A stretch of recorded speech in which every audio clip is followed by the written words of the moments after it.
Evening, everyone. My name is Liz Urbias. This is Senior Capstone, and today I will be presenting crime affecting different socioeconomic areas.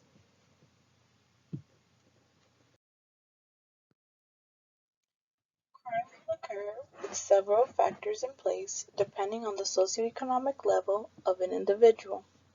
Several factors contribute to crime depending on the socioeconomic level. Race, financial income, family background, and whether living in lower, middle, or higher class neighborhoods all support the potential or ongoing crime in these areas. Researchers discovered that poverty level is fundamentally a bigger indicator of arrest and crime risk than age.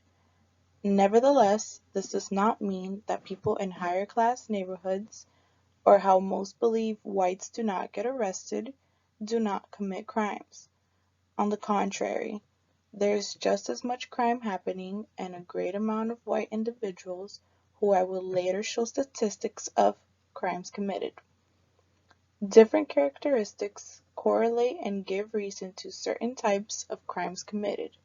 These include property, alcohol and drug usage, financials, etc. One might look like they have it all figured out, but a lot of the times, we have no clue what is going on behind closed doors, which is often crime, to be able to keep certain reputations, images, and/or power. These often include individuals involved in gangs, drug lords, people in mafias, etc. Armed robbery, assault, murder, and overall thuggery in unfortunately broke neighborhoods leave individuals frightened, isolated, skeptical, and politically perplexed. According to Eric O'Reilly and George Gouster, there is a calculated system of community crime elements in view of a combination of criminal science and neighborhood transformation literally works, which proposes that local decrees can deliver a nonlinear reaction in crime percentages. They tested this correlation utilizing a powerful, wealthy Detroit informational collection containing thorough block-level data about shelter, property, deserting, populace, schools, alcohol outlets, and felony statements of different classifications. In this slide, as previously stated, the white race has just of a great amount committing crimes as African Americans and Latinos. This, of course, mostly applies to lower class neighborhoods. As we can see on the graph to the left, in a 2008 through 2012 study, there were almost an estimate of 45,000 white individuals committing violent crimes in poor neighborhoods, compared to African Americans just going over 40,000 individuals and Hispanics/Latinos who were significantly down to just about 25,000 individuals. As for the lower, middle, and higher class crime committers, the numbers were pretty close to each other, as we can see. On the right-hand side, this graph illustrates the rates of violent crimes compared to more serious violent crimes in a 2014 study, also classified by whites, African Americans, Hispanics, and other. As we can see on the violent crimes committed, we see that there is a higher rate of African Americans who committed violent crimes compared to the whites and/or Hispanics. And as for the Hispanic bar, we see that it is significantly lower than whites and other. Now, if you take a look at the lower bars on the right-hand side, we see that the numbers are significantly lower than violent crimes alone. These are usually because these are much more bigger crimes, usually committed by experts.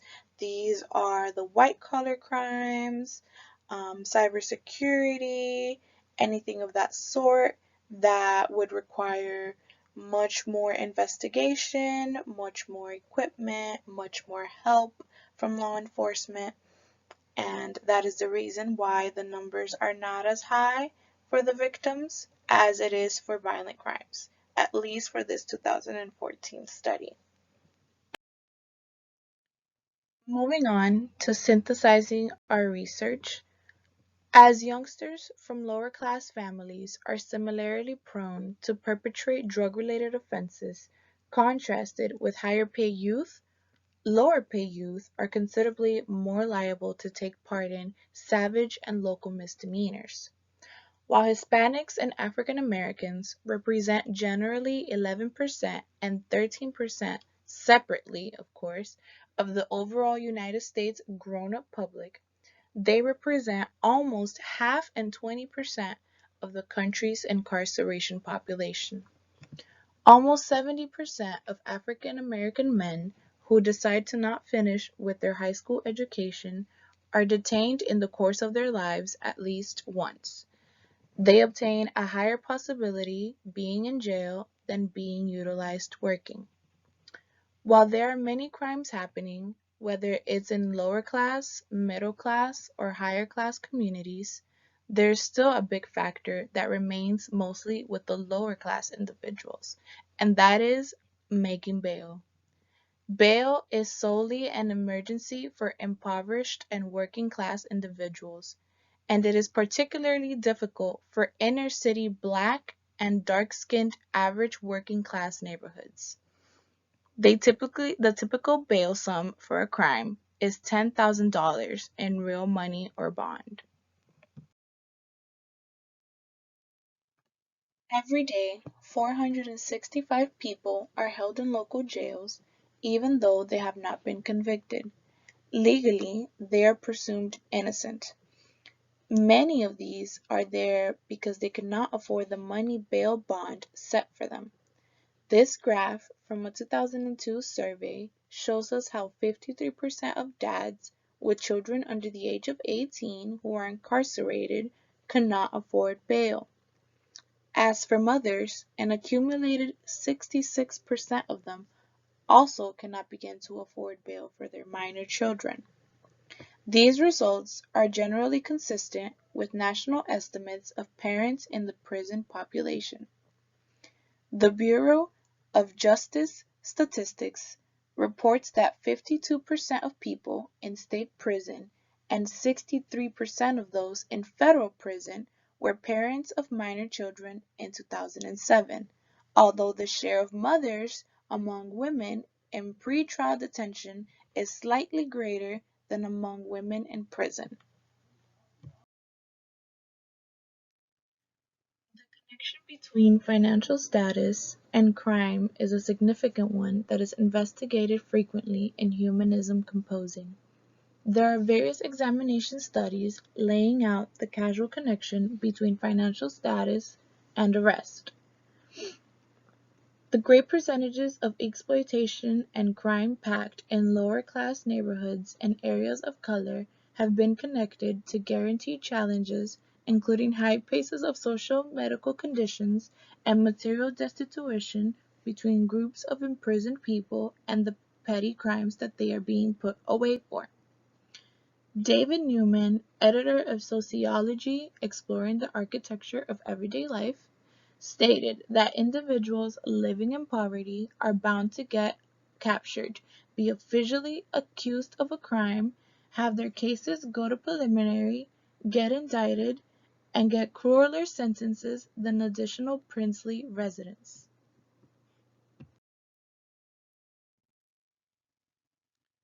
To finish off, after much discussion and investigation, we conclude that Newman's demonstration for those individuals who were put behind bars for generally petty crimes going through weeks and in some cases even months in prison makes reasonable help for this whole contention.